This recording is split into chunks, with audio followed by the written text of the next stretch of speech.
Incoming transmission. Welcome to True Spies.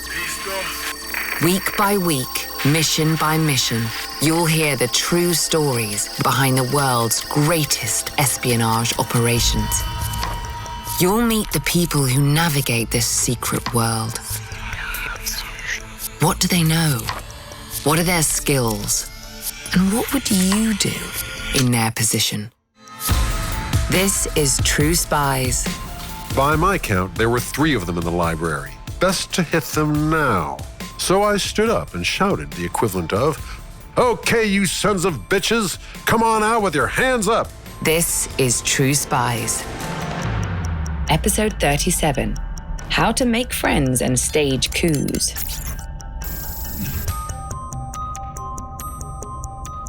February 1947, Washington, D.C.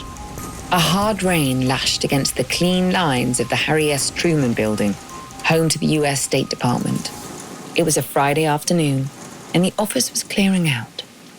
One figure, stooped under a dark umbrella, hustled against the tide of the departing weekend crowd. He had an appointment. So at that time, there was only one man at the State Department who made a habit of staying late on a Friday. Maybe he enjoyed the peace and quiet, I don't know.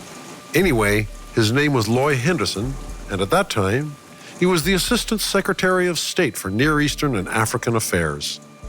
Behind his desk, Henderson waited patiently. His guest, the first secretary of the British Embassy in Washington, had phoned ahead, asking to deliver a message in person. It was, in his words, rather important. In fact, the news he delivered that evening would change the face of global geopolitics forever. And what he told Henderson was that essentially the British were getting out of the Mediterranean. You have to remember, they were broke after the war. They needed millions of dollars in aid, and hey, they just didn't have the funds to keep bankrolling the anti-communists in Greece, Turkey, etc. Britain's exit from Greece and Turkey had wider ramifications. These countries were the gateways to the Middle East, an ideal base from which to project overt and covert influence across the region. Now, there would be a power vacuum. And with the great colonial powers of Western Europe depleted, the communist USSR was expanding its stable of client governments nationwide.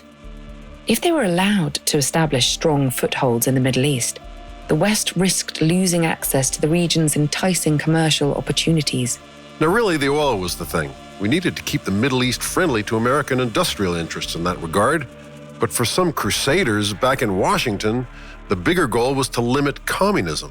The CIA, or the CIG at that point in time, was full of idealistic young people who really believed in democracy and allowing democracy to flourish. This week's True Spy was not one of them. My name is Miles Copeland, and between 1947 and 1957, I worked for the U.S. government, the CIA, probably most notably in the Middle East. And during that time, we got pretty good at nudging the levers of power. If there's one thing spies do well, it's euphemism. Miles Copeland died in 1991. He's voiced here by one of the people who knew him best, his son, the musician Stewart Copeland. This was one of Miles's favorite stories from his time in the CIA. In 1947, Miles was assigned to the US diplomatic mission in Damascus, Syria. His objective? To establish a democratic government in the Middle East by any means necessary. But why Syria? Well, Iraq was a police state. We could have done something there. An unpopular government is, after all, easier to bring down. But the British still had some considerable pull there, and we wanted to consolidate our own influence. We thought about Saudi Arabia, but we didn't think they were quite ready for democracy. No nicer way to put it. Lebanon, Jordan, Egypt, we dropped those for other reasons. I won't go into that here. So Syria, by process of elimination, was left. Syria already had a democracy of a sort, but it was relatively new and unstable, ripe for manipulation. The country had officially become independent from France just a year earlier. Now, in 1947, it was holding its first parliamentary elections as a sovereign republic. Going into the elections, President Shukri al-Quwatli's National Party was in power. In general terms, Quwatli was for the rich. There was an opposition party and other independent candidates that were going up against him, and they were for the little guy, so to speak. We had our problems with Quwatli.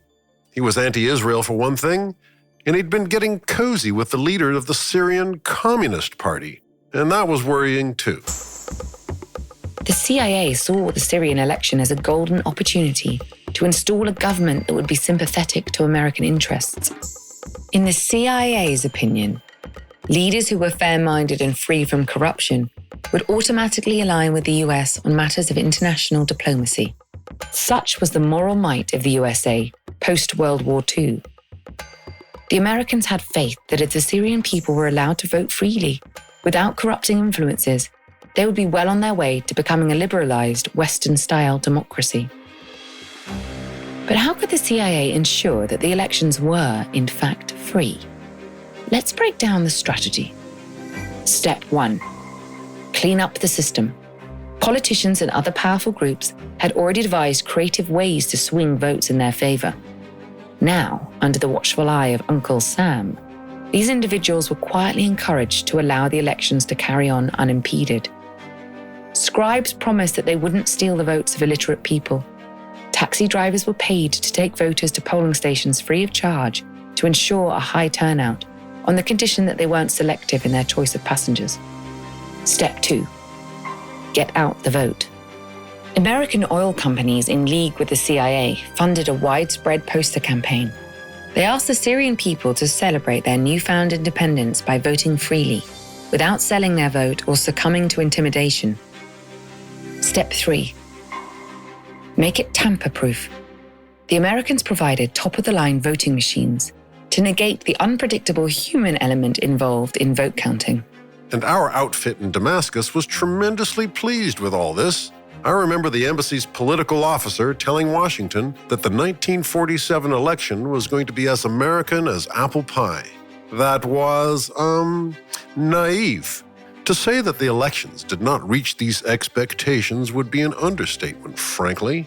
In theory, the stage was set for a glorious new age in Syrian politics, with the USA as its benevolent, if secretive, founding father. In practice, not so much. I think an important thing to remember here is that the Syrians of this generation had been brought up in the belief that government was an inconvenience imposed by foreigners, the French, the Turks, whoever. It wasn't their government, it was the other way around. The idealism of America's newest intelligence agency was on course to collide with reality, and it bruised easily.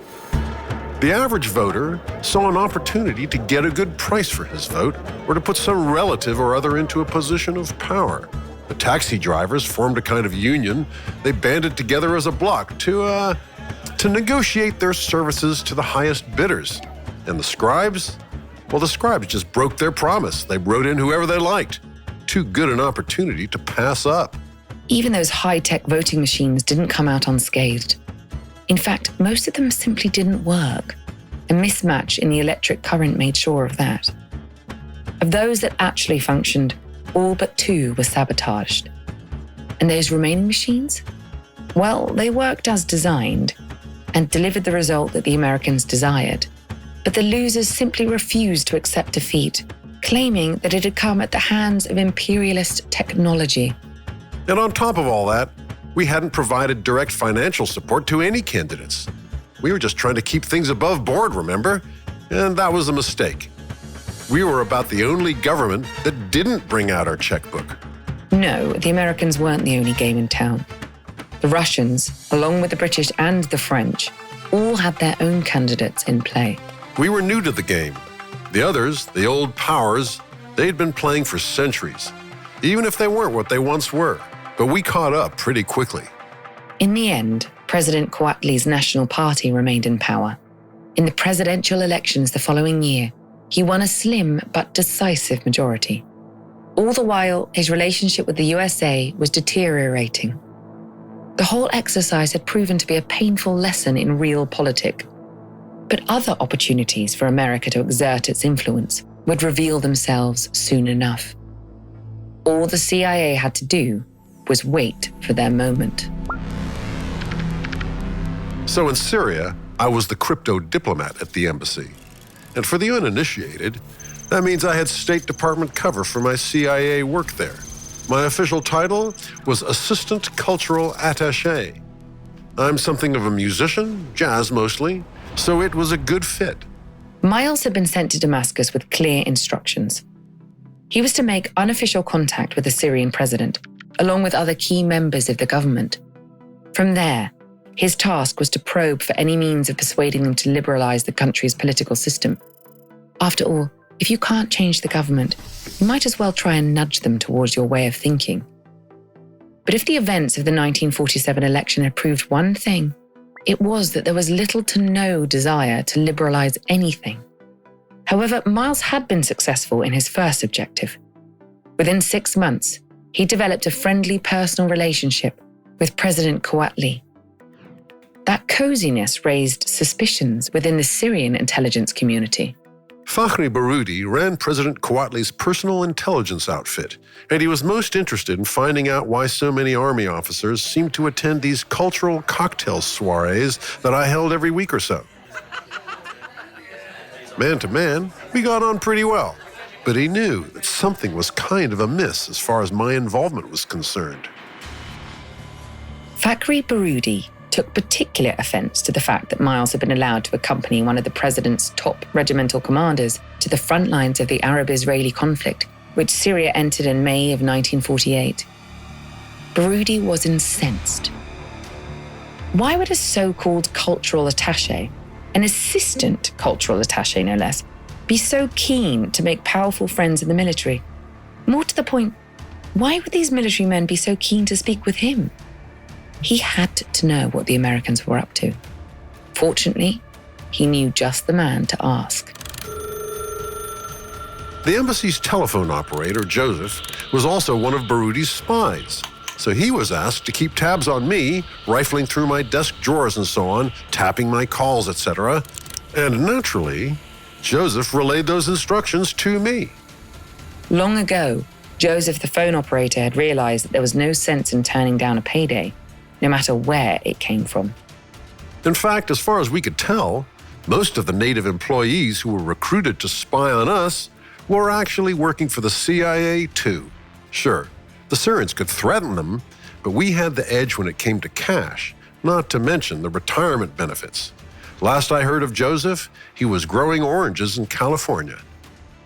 Miles wasn't overly concerned about Baroudi's interest in his activities. After all, if he got too close, Joseph would let the CIA know for a price. For now, he had bigger fish to fry. Syria had been defeated in the war against Israel in 1948. In the aftermath of this humiliation, there was a growing appetite for a change of government. And there was one man who was willing to lead it. The same commander that Miles had accompanied to the front in 48. His name was Husni Saim. Zaim was transferred back to Damascus in 49, shortly after the business with Israel was over. His regiment had taken a licking, but he'd still been promoted to chief of staff, head of all the Syrian armed forces.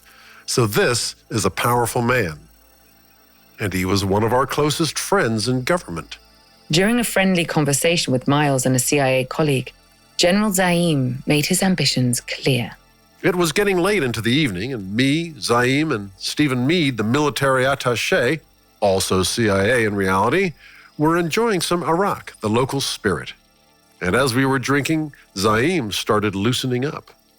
So he told us, you know, if I had a bit of backing, I could clean up this place, take it over. I could give you that peace arrangement that you want us to have with Israel. We thought. Very interesting.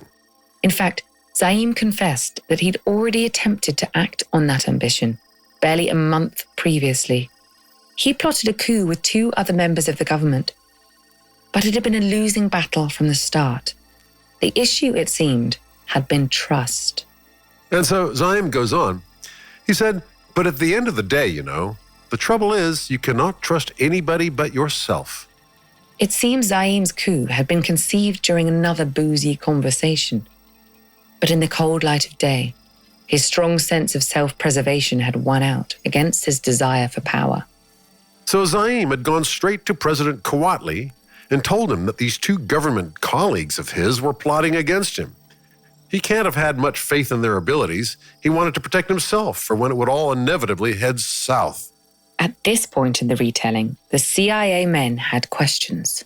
They knew for a fact that Zaim's would-be co-conspirators were still around, still in positions of influence. If what he was saying was true, then it seemed bizarre that they were even alive, let alone employed. So we asked Zaim, is it President Coatley's habit to forgive traitors? Zaim's eyes lit up. It was a good question. It had an even better answer. But you don't understand what traitors. He went on. Each of those bastards had already gone to the president to inform on me and on each other.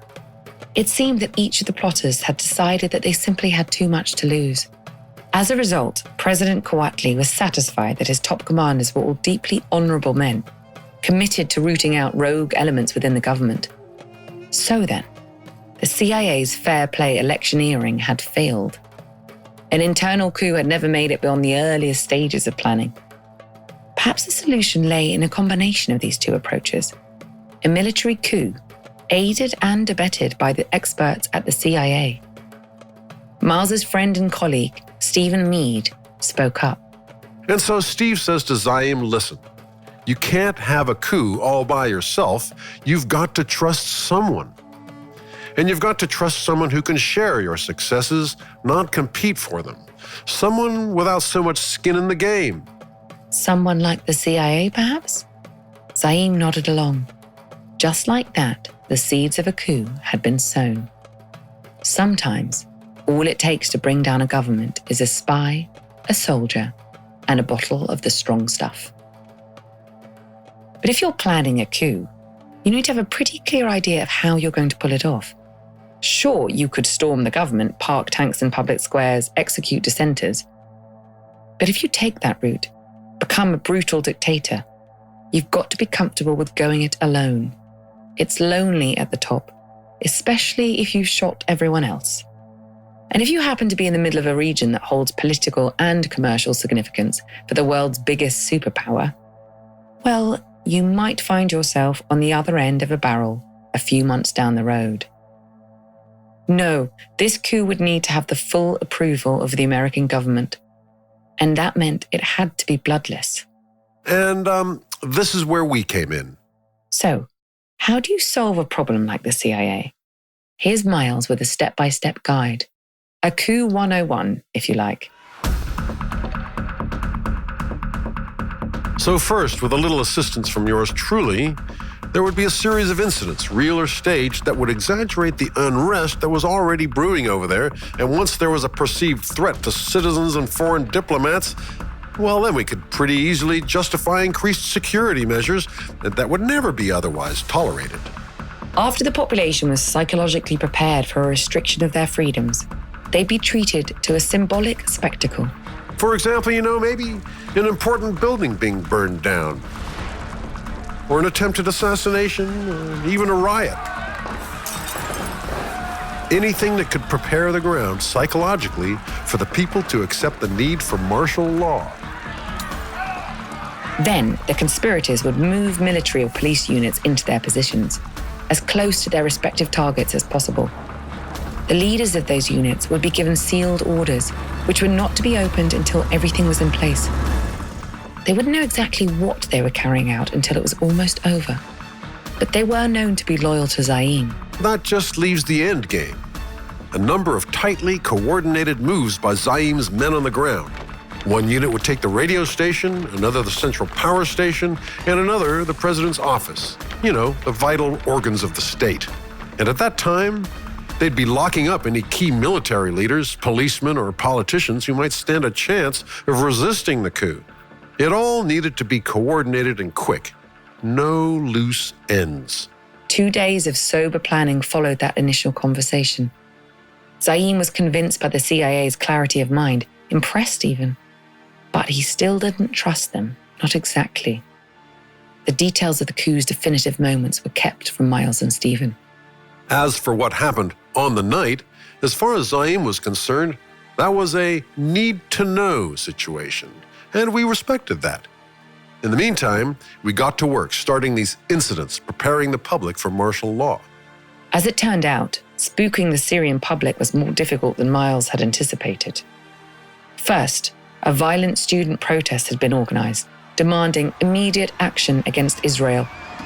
This plan was thwarted by a canny professor who told the protesters that a recruitment desk had been set up on university grounds and that they were free to sign up to fight if they so wished. The crowd of students dispersed quickly after that, but eventually they landed upon a winning strategy. We arranged for a series of threatening letters and phone calls to be sent to some senior officials, influential types. This poison pen campaign created an atmosphere of paranoia at the very top of Syrian society. Now, they would welcome a stronger military presence on the streets and in government. Zaim had played his part too. He put together a fabricated hit list of other prominent persons, which he leaked to some faithful newsmen in Damascus. He claimed that the list had come from some communist insurgents who presented an immediate threat to public safety in the country. When this hit the front pages, the average Syrian began to worry for his own safety too. Fear gripped the country, from the kitchen table to the coffee house. Miles Copeland, jazz musician, 30-something father of two, was about to bring down his first government. Now, the actual business of the coup could begin. Syria was ready for a stable hand on the tiller, ready for change. Like I said, we wouldn't be involved on the night. But Steve and I went out scouting with Zaim, identifying likely targets. The presidential palace for one, and the radio station, all the homes of the army officers and politicians who might try and resist. Zaim dropped us back at my place, and he thanked us for our advice. He actually said, "I may follow it." Heavy emphasis on the may. At the time, Miles and Stephen didn't pick up on the ambiguity in Zaim's parting words. In time, they wished they had. Privately, the commander was unwilling to be anyone's puppet. More on that later. Miles had more immediate concerns. Remember Fakhri Baroudi, the Syrian president's intelligence chief? While Miles, Steve, and Zaim had been driving around Damascus plotting their next move, he'd been working on a plan of his own. Necessarily, Baroudi was in the dark about the coup, but he was no fool. He knew that Miles was up to something, and this recent spate of unrest in Damascus had left him on the back foot. He needed a win, something that he could show President Coatli. No decadent jazz-loving Americans were going to get the better of him. And naturally, Joseph let us know all about Baroudi's frustrations, and General Zaim rather cleverly spotted an opportunity. If Baroudi was caught spying on a foreign diplomat, well, that would hurt the credibility of Coatli's government even more. So we set a trap. Baroudi's spy in the American embassy, Joseph, a man with fluid loyalties, was asked to pass on some information to his Syrian paymaster. He let Baroudi know that I was the kind of indiscreet, careless official who took his work home with him every night, and that it might be worth paying my house a visit. Almost immediately, Baroudi decided to raid Miles's address in search of any evidence that he was not, in fact, the assistant cultural attaché. Joseph passed this back to Miles and the CIA. When Baroudi's men came knocking, they wouldn't find an empty house. We were going to make some noise. People were going to know what he tried to do. On a cold day in March 1949, Miles bundled his family into the car and sent them off to stay with friends in Beirut, Lebanon. For all Fakhri Baroudi knew, he had gone with them. Me, Steve, and a few other fellas, mostly U.S. military, took up positions in the house. The others only knew that some men were going to break in and that we had to catch them, preferably without killing anyone. No need to let them in on the bigger picture here. The CIA men set about preparing themselves for the home invasion. Drawers were rigged with tear gas, and bright, blinding lights designed to disorientate, were rigged in the library, where Miles kept his documents locked in a safe. And that was the gentle stuff. One of the defenders had brought along a small armory's worth of .45 caliber pistols in anticipation of a Wild West-style shootout. He called them cannons, which wasn't too much of an exaggeration. These were big guns. And I thought that was a little heavy-handed for what we were expecting. You see, we knew that Zaim had called Fakhri Baroudi ahead of the raid and demanded that the men who searched my house be unarmed. And this is what he told us anyway. Baroudi must have been shocked by this. He would have had no idea as to how Zaim knew anything about the raid. But he was outranked, and he only had a small window of time in which to act. And so, according to Zaim, the Syrian intelligence chief had acquiesced. So, based on what Zaim told us, we were expecting 4 men, all without weapons. Now, the waiting game began. The first night went by without incident. Once the booby traps were set and the pistols had been polished, the men entertained themselves with books, conversation, and the modest alcoholic contents of Miles's pantry. As the second night drew in, the men grew quiet, ears strained for any sign that the invaders had arrived. At 8 o'clock, we heard a jeep speeding up to the front of the house. Then we heard feet coming up the front steps. Somebody was toying with the lock. Anyway, he must have gotten bored of that, because the next thing we heard was the glass in the front door smashing. Then they were inside. From their respective positions in the house, Miles, Stephen, and their colleagues held their breath. They heard footsteps moving across the hall and into the library where the tear gas had been rigged to explode. By my count, there were 3 of them in the library. We waited for the gas to go off. And then Steve had second thoughts. If we waited for the gas, it might just put us out of action too. Best to hit them now. Stephen hit the switch beside him. Powerful lamps turned the darkness of the library into blinding daylight. This was the moment to strike. Put yourself in the library. You know where your men are. You think you know where the Syrians are too. Those blinding lights have startled them. You've got the element of surprise. Your move. Do you open fire? Remember, they're unarmed. You don't want to make this any more of a diplomatic incident than it has to be to serve its purpose. Or would you give them a fair warning? Declare them surrounded. March them out with their hands up. Have somebody call the police and hand them over. Maximum visibility, minimal potential for bloodshed. Miles opted for the latter. Luckily, he'd been practicing his Arabic. So I stood up and shouted the equivalent of, "Okay, you sons of bitches, come on out with your hands up." It's the kind of thing you can wait a lifetime to say, especially if you're able to say it while holding a very big gun. However, Miles's command didn't have the impact he'd hoped for. There was a lull, maybe for a second or two. Then we saw another hand pushing through the doorway into the library. It was holding a pistol too. The disembodied hand twitched its trigger finger. A deafening bang shook the room. The 4th Syrian was shooting at the lights. So, okay, we thought. I guess they're armed. Stephen Meade was good in a crisis. With the automatic prowess that only hours on the shooting range can bestow, he took aim and fired back at the hand. Its pistol spun away and clattered to the floor. It was joined shortly thereafter by half a finger. And I don't know if you know how much noise a .45 handgun can make. It's loud enough on the range. In a big, roomy house with marble floors, it's deafening. The exchange of fire set off a chain reaction. Soon the air was thick with bullets. Too many bullets, in fact. It sure as hell didn't sound like 4 men shooting. And then we had that confirmed when one of our guys came running in from his position on the perimeter, screaming that we were surrounded. A few calculations later, Miles determined that there were at least 7 men on the property, and they were all armed to the teeth. Beneath the percussive din of gunfire, a new sound wheedled into Miles's consciousness. The telephone was ringing. And for some reason, I answered it.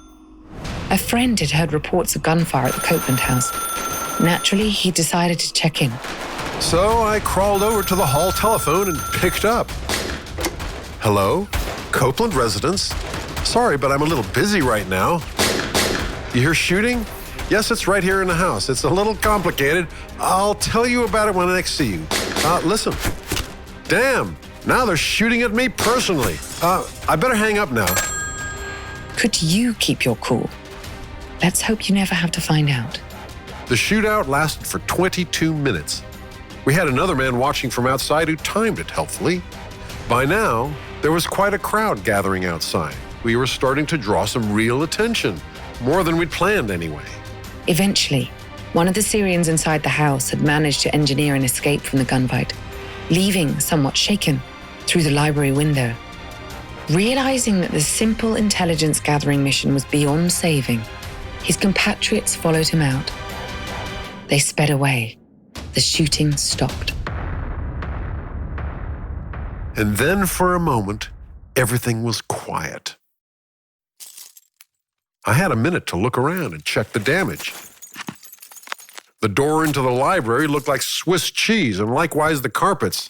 I was not looking forward to explaining all this to my wife. The quiet didn't last.